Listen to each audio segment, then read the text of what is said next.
nze nvuddeyo era nja kuyimirira n'omuntu yenna alwanirira abasajja. Omukazi antulugunya ateekamu asaidi y'abaana wali baali bakyasoma ng'alabika akyanjagalayagala ate kati baamaze okusoma abamu ne ssente baafunye.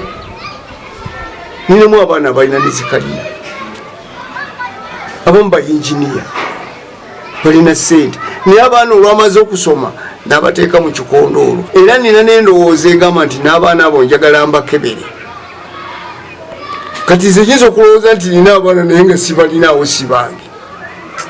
Ensonga lwaki beegasse naye ne mpulwamu n'omu agamba nti ono taata wange. Era oluvannyuma nakizuula nti baali bawandiisa ebbaluwa nga 11 egamba nti ndi mulalu.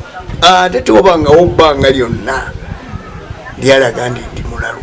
Ekyemanyi oli asobola eri ku ssomero ku apartment, oli asobola eri mumanga waka. Bali abantu beekyawa naye what I expect balina okukiina makyuwa ntalo bunda mawulire. Siwulirangako nti Bisopu yakyuseeko omutwe nti oba mulalu. Ekyamazima tumaze ebbanga nga tutambula naye ebintu abitambuza bulungi ng'omuntu wa bulijjo. Download the app on App Store or Google Play Store now. Vision Digital Experience, the future of media.